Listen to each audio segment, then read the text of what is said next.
اگر ایک گھر میں باپ بیٹے رہتے ہوں، ایک گھر میں باپ بیٹے، تو کم سے کم بیٹے پر اتنا ضروری ہے کہ صبح کی پہلی ملاقات میں باپ کے لیے اٹھ کر کے کھڑا ہو جائے، یعنی بیٹھے بیٹھے باپ سے نہیں مل سکتا، ماں یا باپ سے پہلی ملاقات میں ہر دن، اگر ایک گھر میں رہتے ہوں تو، اور اگر گھر الگ الگ ہوں تو جب جب ملے باپ کے استقبال کے لیے کھڑا ہو. یہ باپ کا احترام ہے. جب جب ملے، اگر کہیں اور دونوں کے مکانات جدا جدا ہوں، کیونکہ ایک گھر میں ہو تو بار بار سامنا ہوگا، تو اسلام اس کا مکلف نہیں کرتا. لا یکلف اللہ نفسا الا وسعہا، کہ اللہ کسی جان پر اتنا بوجھ نہیں ڈالتا کہ وہ اٹھا نہ سکے. ایک گھر میں رہتے ہیں تو لیکن پہلی ملاقات میں اٹھ کر کے کھڑے ہونا ہوگا، اور اگر کہیں اور رہتے ہو تو بار بار. اٹھ کے نہ کھڑے ہونے کا وبال کیا ہے؟ میں اور آپ تو کوئی حیثیت ہی نہیں رکھتے. آئیے ذرا امام حمیدی کی طرف چلتے.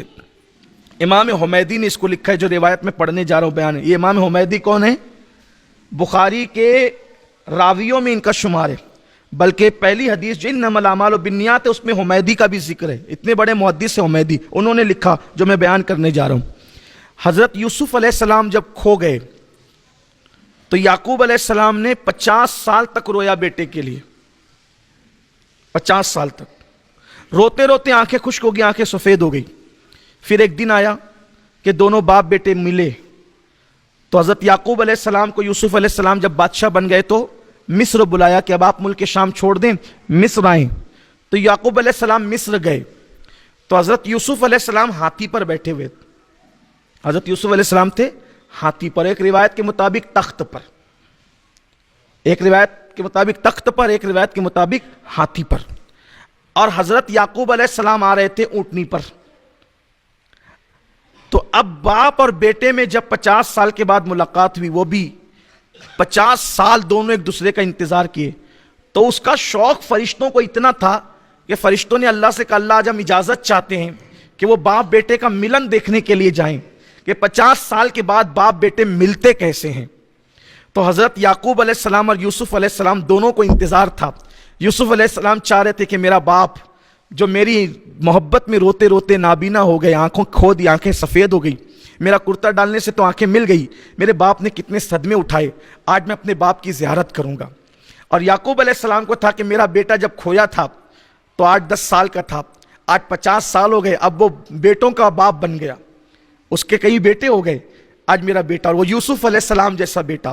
اب دونوں باپ بیٹے آمنے سامنے آئے. حضرت یوسف علیہ السلام باپ کو پہلی نظر میں دیکھ کر اتنے جذباتی ہو گئے کہ باپ کے استقبال کے لیے اٹھ کر کھڑے ہونا بھول گئے.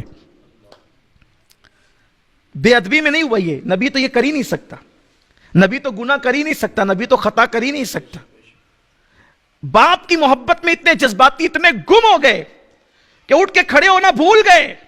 اللہ نے وہی فرمائی یوسف تو اپنے باپ کے لیے اٹھ کے استقبال کے لیے کھڑا نہ ہوا، اب اس کا صلہ آپ کو یہ ملے گا، بدلہ یہ ملے گا، آج کے بعد آپ کی نسل میں اب میں کوئی نبی پیدا نہیں کروں گا. آپ اپنے باپ کے لیے اٹھ کے کھڑے نہیں ہوئے، اب آپ کی نسل میں کوئی نبی پیدا نہیں ہوگا. حضرت یوسف علیہ السلام کو اللہ نے فرمایا. اور پھر اس کے بعد اس بات کو یوں نبھایا گیا کہ اس کے بعد حضرت یوسف علیہ السلام کے گھر پھر کوئی بیٹا ہی پیدا نہیں ہوا. جتنے بیٹے پہلے پیدا ہوئے تھے وہ سب نبی ہوئے، اور اس کے بعد اللہ تعالیٰ نے ان کے گھر کوئی بیٹا ہی پیدا نہیں فرمایا. آپ غور کریں، یوسف جیسا نبی اگر جذباتی ہو کر باپ کے لیے اٹھ کر کے کھڑے ہونا بھول جائے تو اللہ کہتا ہے کہ تیرے گھر اب کوئی نبی پیدا نہیں ہوگا. آج اگر بیٹے باپ کو آنکھیں دکھائیں، باپ پر ہاتھ اٹھائیں، باپ کو گھور کے دیکھیں، باپ کو گھر سے نکالیں، باپ کو مار پیٹ کریں، اندازہ کریں. یہ مالیگاؤں شہر آج بھی ایسا ہے، بے شمار باپ ایسے ہیں جو خون کے آنسو رو رہے ہیں، اور وہ چاہتے یہ ہیں کہ ان کو کوئی پناہ ملے. کوئی مسجد کے پاس پڑا ہے، کوئی بس اسٹینڈ کے پاس پڑا ہے، کوئی برج کے نیچے پڑا ہوا ہے، کوئی کسی کا پرسان حال نہیں. لوگ پہلے کہتے تھے، کیا کہتے تھے لوگ؟ یار جیتے جی کچھ کر لو اپنے لیے، مرنے کے بعد پتہ نہیں اولاد فاتحہ کرے گی کہ نہیں کرے گی. میں کہتا ہوں اب تو جیتے جی کے لیے بھی کچھ انتظام کر کے رکھو، جیتے جی بھی اولاد کام نہیں آئے گی.